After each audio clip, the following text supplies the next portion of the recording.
anything not on the agenda. Come on up.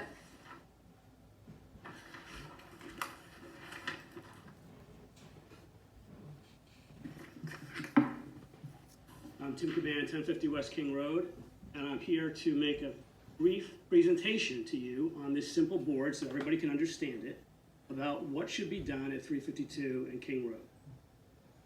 So, here I have let me make sure I'm holding it the right way. So this is King Road, the Immaculata over there. This is King Road, there's Malvern over there. This is 352, there's 30 down there, and this is 352, and that's East Goshen up there, okay? As it exists today, King Road goes for 20 seconds. There's a 3-second break. Then King Road goes for 20 seconds. There's a 3-second break. And then both directions of 352 go at the same time. There's only one primary problem with this intersection, and it's the fact that for people on 352 to make a left, you can see where the stop line is. And the stop line is. So it's a very long left that they have to make to get over the King Road. And likewise here, it's a very long left over here. And as a result, those two people cross.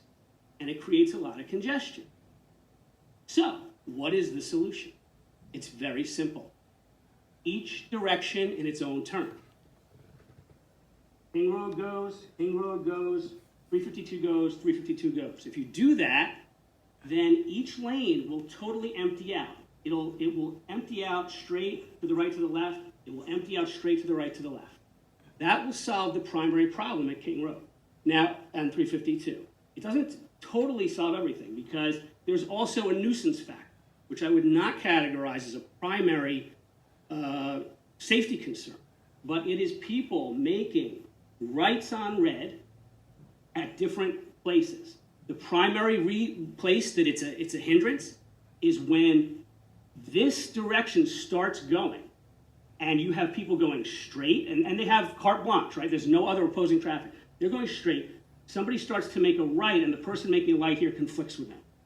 Or they're going straight and the person making a right here conflicts with them.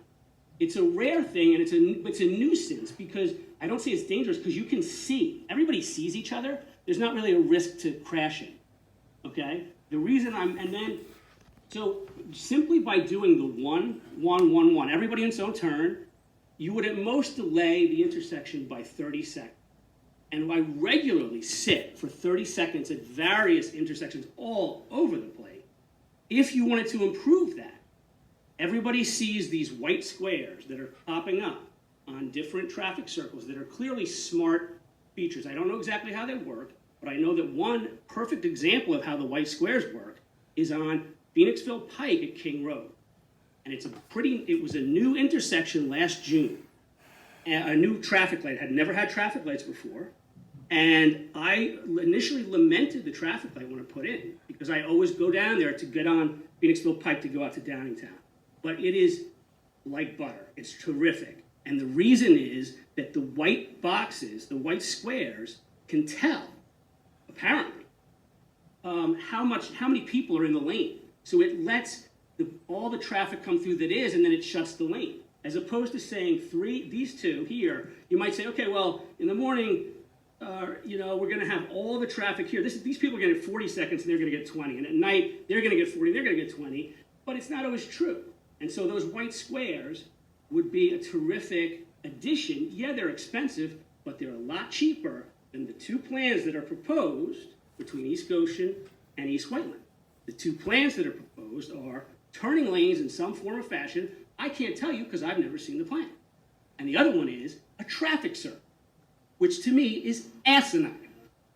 And the traffic circle would consume, it would take 2 to 3 houses by eminent domain and put 2 to 3 families in our township out on their ass. And it's not okay. So that's why I want to come down here and display this on the record, on camera, so that no one can say that they don't know, that they didn't understand it, that they didn't hear about it, okay? The second question I have is, can I see the plan, please, for the traffic circle and for the turning lanes, and not just me. So just so you know, I'm 1050 West King Road, which is right at this intersection. I'm not the house on the corner, which is 3 Tons Tavern, which is a historic house. I'm not any of the ones directly on it. But, what do you know? East Goshen, who's a partner here, shows the plan to their residents.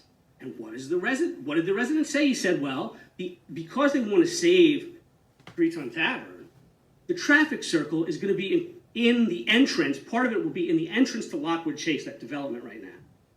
And that regrading the intersection will necessitate a significant retaining wall that I'll be looking at out my front window.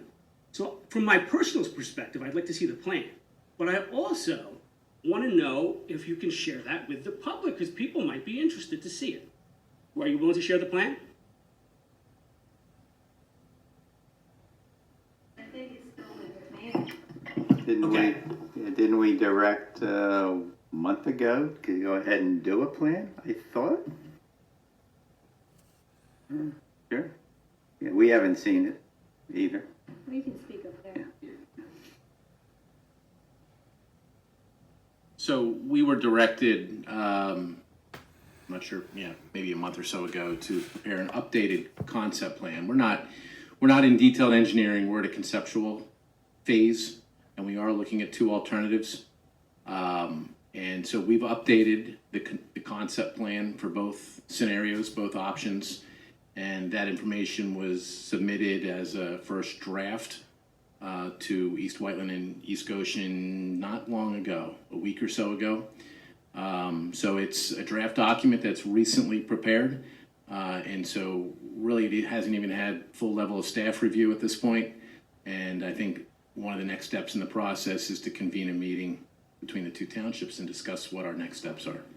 What do you think about the timing ideas that were just mentioned? Is that feasible? So, we could certainly factor that in and introduce that as a third option.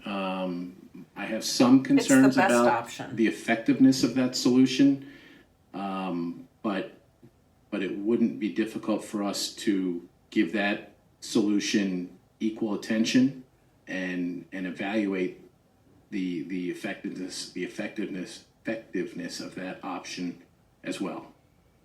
But we could take a closer look at that. I understand what's being suggested. Thank you. I really appreciate that, because that was one of the other things I would ask, is that it be put on par with any other plan. And not, my concern with this is, I first heard about a potential plan in the June meeting of last year, because Sue happened to mention it when somebody was complaining about Carroll Lane. And at the time I said, could you share the plan? And he said, not yet, we're still working on it. And then I asked Zach about it, and he was kind enough to call me back, and he told me about these 2 plans. But I then asked him if I could see the plan, and I never got an answer. So I figured I'd come down here and ask you directly. But the point is, if you've been working on it since June of last year, you said at the time, there's 2 plans proposed. And then I read here, I hear this is a week old, and I see this thing that went out in Magazine. It says, intersection improvements studied, and it says, quote, this process is just getting started. Those 2 things they're not consistent, and it makes me question the sincerity of this. And my other concern is that, and I don't know what'll happen until it happens, but my main concern is that there's a plan that's being put forth in secret without input from the residents. And we're gonna go along and say, okay, we're doing a plan, it's in draft, and boom, and now it's finalized, and thanks, we'll take some comments, but it's finalized and it's going forward because we've done all this work, and we've put in all this work, and so it's going through. And if you look at a couple of things that I initially couldn't understand, one of them is a green arrow on this light. So on this light, about a year ago, somebody put a green arrow here. And at the time I came to this meeting, I said, that did absolutely 0.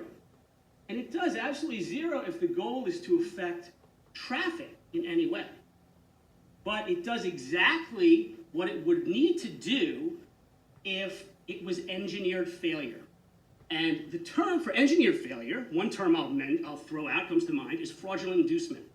When you put in things that are designed to fail to justify the larger expense for the future project.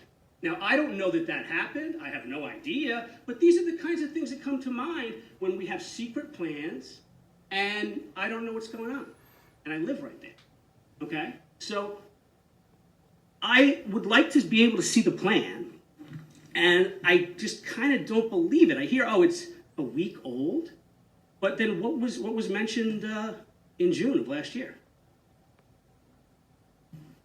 Well, yeah, I think you can, but I think the idea that we had a concept in June and then nothing happened, nothing happened for months. It's not like we were working on it diligently every day, every week. Nothing happened until a little earlier this year. Yeah, so Sue's absolutely correct. There was a period of time where the project essentially was on hold. So where it stands right now, there's two options that have been identified, and they need to be explored further and properly evaluated before any decision can be made. And as of tonight, there'll be three options that we consider. There were two plans back in June, but one of them was much further behind the other plan in terms of the level of thought and time and attention that was given to it. And so both township recognize they're putting a paramount importance in this whole process is working with the community. And so really that's what we're preparing for, is to reach back out to the community and have a discussion about the intersection. But the project did go on hold for several months. It came back to life. We're very interested in addressing and fixing the intersection. And we realized that we're not prepared to go to the public because one of the two plans was not at the same level of detail. We had a lot of questions. How much grant that money we is weren't comfortable involved? answering, and we knew that it wasn't ready to go to the public, because if we presented that plan and we couldn't answer the questions, we're not doing our service to have a public meeting. So we're sort of recalibrating, and we're bringing both, although neither of them are fully engineered, they're not even preliminarily engineered. They're both conceptual, but they're now at a point, as of about a week or two ago, where they're at the same level of conceptual engineering. And so the next step in the process is to get the two municipalities together to discuss the two plans, now that we know a little bit more about the conceptual level of engineering, and to begin planning our outreach to the community to have a discussion about the intersection and what the improvements should be for the intersection. So really, we're taking it very slowly and very carefully, because when we go to the public, it's all because we want to go to the public. We want to do so in a way that's thoughtful. That's really what it comes down to. In terms of fraudulent engineering, never heard that term. I can assure you that that's not the case. If we could find an effective solution that did not require physically widening the intersection, and we could solve the intersection by just retiming the signal or changing out the signal equipment, that would be our preferred solution. I think the situation you're referring to, I don't remember exactly, but I think the green arrow was introduced on the westbound or eastbound approach at King But part Road. of the problem I that think they're not was simply addressing done to, is the better amount communicate to of the motorists development that in are the traveling area. on It affects that the leg of King infrastructure. Road, that it is split phase, meaning when they get the green signal, they're free to make a left turn, and they can do so safely without any opposing traffic, because that's what the green arrow means. When you get a green arrow, it means you're able to make that turn and there is no conflicting flow. So I think it was just done really to bring the intersection as it operates today up to sort of minimum safe standards. If we can find a signal solution, we all will be happy. Exactly. Is these meetings with East Goshen, East Whiteland, is PennDOT there too? Are they part of it? So this next meeting is really between the two municipalities to talk Right. about conceptual plans, and then how do we want to go back out to the community. We have had one meeting with PennDOT to discuss the intersection and discuss at least what we've identified thus far as solutions. They're on board with the idea of fixing the intersection or letting them in. Okay, so I don't know, it's a mystery then how a resident of East Goshen who I talked to saw these plans.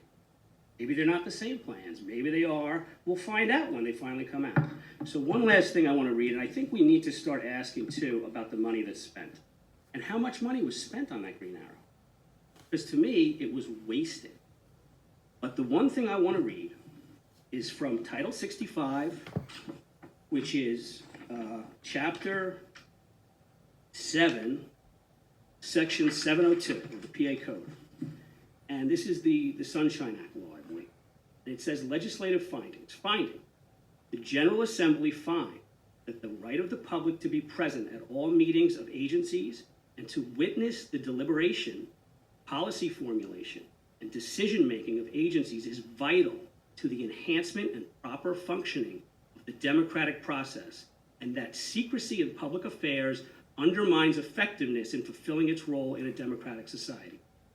I would appreciate, as somebody who lives in that intersection, and all my neighbors, being included and knowing what's going on, because people have good ideas. This is not my individual idea. A lot of people have said this. I'm just the person who came down here to the meeting.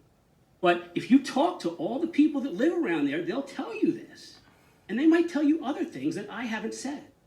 So I think it would really be a benefit to work more cooperatively and less behind the scenes. Thank you.